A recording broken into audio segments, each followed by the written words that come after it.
Hi students, 9th Max exercise 7.3 la 5th sum பார்க்க போறோம். The dimension of a bricks are 24 cm into 12 cm into 8 cm. ஒரு பிரிக்ஸோட டைமென்ஷனை, அதாவது செங்கலோட dimension, length, breadth, height கொடுத்துருக்காங்க. அப்புறம் how many such bricks will be required to build a wall of 20 meter length, 48 cm breadth and 6 meter height. வாலோட dimensions, length, breadth, ஹைட்டை கொடுத்து இந்த வாலை construct பண்ணுறதுக்கு மேலே கொடுத்துருக்கிற சைஸ் உள்ள செங்கல், அதாவது பிரிக்ஸ் எவ்வளவு தேவைப்படும், எத்தனை தேவைப்படும் அப்படின்னு நம்மள்கிட்ட கேட்டிருக்காங்க.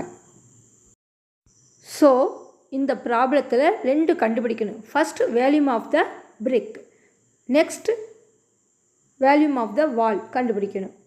அப்போ தான் எத்தனை பிரிக்ஸ் தேவைப்படுதுன்னு கண்டுபிடிக்க முடியும். ஓகேவா? நாம் சம்முக்குள்ளே போகலாம்.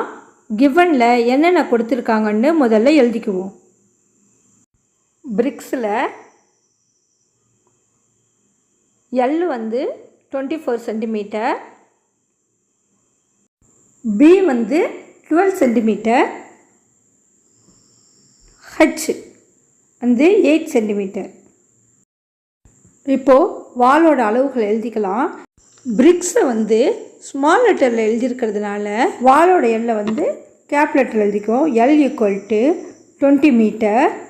இது மீட்டரில் இருக்கிறத சென்டிமீட்டராக மாற்றணும்னா 20 × 100, இதை மல்டிப்ளை பண்ணோம்னா 2000 கிடைக்கும். 2000 சென்டிமீட்டர் எழுதிக்குவோம். அடுத்தது பி வந்து 48 சென்டிமீட்டர், அதுலேயே சென்டிமீட்டரில் இருக்கிறதுனால அப்படியே எழுதிக்கலாம். அடுத்தது ஹைட்டு வந்து 6 மீட்டர், இது மீட்டரில் இருக்குது. அப்போது 6 × 100, இதை மல்டிப்ளை பண்ணோம்னா 600 கிடைக்கிது. சென்டிமீட்டர் போட்டுக்கலாம். அடுத்து ஒரு வாலில், ஒரு சுவத்தில் எத்தனை பிரிக்ஸ் இருக்குதுன்னு கண்டுபிடிக்கணும்னா வால்யூம் ஆஃப் த வாலையும் வால்யூம் ஆஃப் த பிரிக்கையும் டிவைட் பண்ணணும். அப்படி டிவைட் பண்ணோம்னா எத்தனை செங்கற்கள் இருக்குதுன்னு கண்டுபிடிக்க முடியும். இப்போ எடுத்து எழுதிக்குவோமா? Number of the bricks required equal to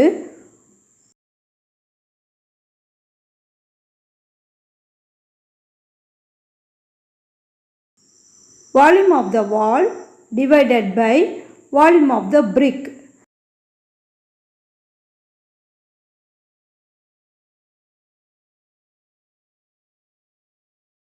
இதில் வால்ஸோட சைஸு பெருசுங்கிறதுனால அதை மேலே எழுதிக்கிறோம். பிரிக்ஸ் வந்து சின்ன சைஸு, அதனால் அதோட அளவை வந்து கீழே எழுதியிருக்கிறோம்.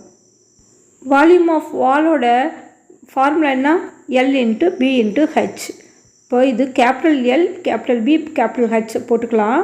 டிவைடட் பை பிரிக்ஸுக்கு வந்து என்ன போடணும்? எல்லாமே ஸ்மால் லெட்டர்ஸ், அதனால் small L, B, H, small H போட்டாச்சு. எல்லோட வேல்யூ 2000 எழுதியாச்சு. இன்ட்டு பியோட வேல்யூ 48 இன்ட்டு ஹெச்சோட வேல்யூ 600 எழுதிக்குவோம். டிவைடட் பை கீழே பிரிக்ஸோட டைமென்ஷனை எழுதிக்குவோம். 24 × 12 × 8. இப்போது இது அப்படியே மல்டிப்ளை பண்ணி டிவைடும் பண்ணிக்கலாம், இல்லைன்னா இதை ஈஸியாக கேன்சலும் பண்ணிடலாம். 1 8 are 8, 6 8 are 48. இந்த 6ஐயும் 24ஐயும் கேன்சல் பண்ணலாம். 1 6 are 6, 4 6 are 24. அடுத்து இந்த 12ஐயும் 600ஐயும் கேன்சல் பண்ணலாம். 1 12 are 12, 5 12 are 60. இந்த பேலன்ஸ் 0 இருக்குது, போட்டுக்கலாம். இந்த 4ஐயும் இந்த 2000ஐயும் கேன்சல் பண்ணலாம். 1 4 are 4, 5 4 are 20, பேலன்ஸ் 2 0 இருக்குது, போட்டுக்கிறோம். இப்போது எல்லாம் கேன்சல் ஆகிடுச்சு. பேலன்ஸ் என்ன இருக்குது? 500 × 50. ரெண்டுத்தையும் மல்டிப்ளை பண்ணிக்கலாம். 5 5 are 25. இந்த 3 0 இருக்குது பாருங்கள், அதை அப்படியே எழுதிடுவோம். 25,000 பிரிக்ஸ் தேவைப்படுது.